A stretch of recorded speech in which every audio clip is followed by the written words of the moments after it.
আসসালামু আলাইকুম। আমি ডাক্তার মনিরুল ইসলাম চয়ন, Kamrangirchar diabetes centre and Medicare diagnostic and হসপিটালে আছি। শুক্র ও শনিবার বাদে প্রতিদিন বসি সন্ধ্যা 6টা থেকে রাত 10টা পর্যন্ত।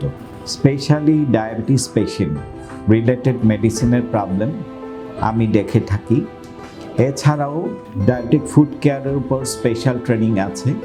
আমাদের এখানে ডায়াবেটিস ফুড কেয়ারেরও ভালো ট্রিটমেন্ট হয়। আজকে আমরা আলোচনা করব ক্লিনিক্যাল প্রেজেন্টেশন অফ ডায়াবেটিসের উপসর্গগুলো নিয়ে। এই ডায়াবেটিসের উপসর্গগুলোকে আমরা যদি কয়েকটি ভাগে ভাগ করি, সেটাকে আমরা 4টি ভাগে ভাগ করতে পারি। প্রথমত সেটা হচ্ছে অ্যাসিম্পটোমেটিক, মানে পেশেন্টের কোনো লক্ষণ থাকবে না। মোস্ট অফ কেসেস ডায়াবেটিসে ডায়াগনোসিস হয় কোনো লক্ষণ ছাড়াই। এগুলো কিভাবে ডায়াগনোসিস হয়? যেমন হচ্ছে ডায়াবেটিস পেশেন্টগুলোকেও যদি চোখের অপারেশন করলো, হার্টের অপারেশন করলো, অথবা কোনো দুর্ঘটনাজনিত কারণে বায়োকেমিক্যাল টেস্ট করলো, সেসব ক্ষেত্রেই অ্যাসিম্পটোমেটিক ডায়াবেটিস পেশেন্টগুলো আমাদের ডায়াগনোসিস হয়। Number 2, typical presentation. টিপিক্যাল প্রেজেন্টেশনটাকে আমরা বলবো ক্লাসিক্যাল প্রেজেন্টেশন। ক্লাসিক্যাল মানে কি?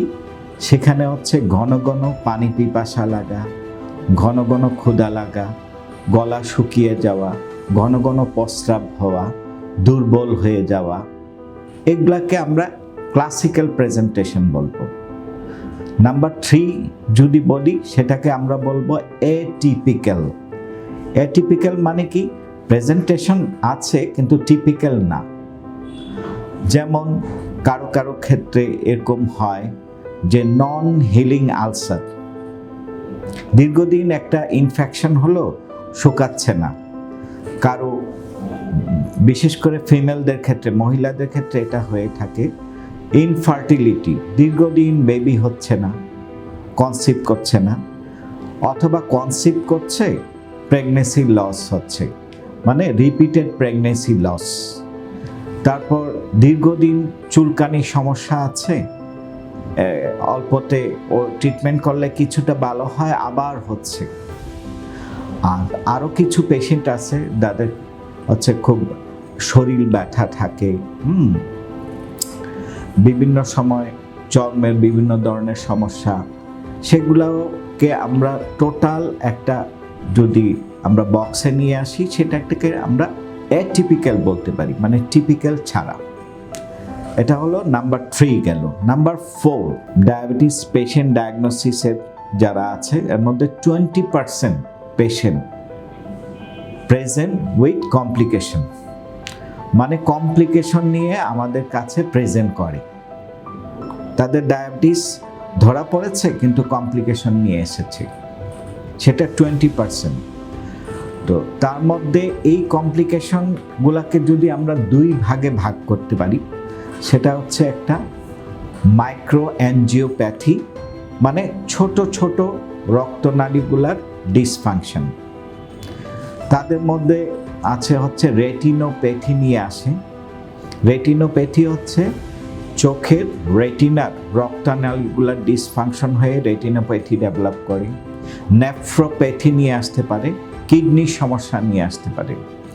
সেগুলা কি? কিডনির ছোট ছোট রক্তনালীগুলার সমস্যা নিয়ে আসতে পারে।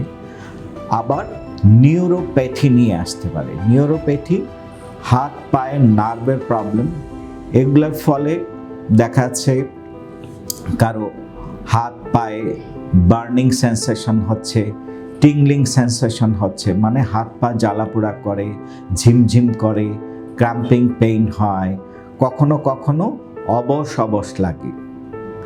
এগুলা হচ্ছে প্রেজেন্ট উইথ কমপ্লিকেশনের মধ্যে মাইক্রো অ্যাঞ্জিওপ্যাথি।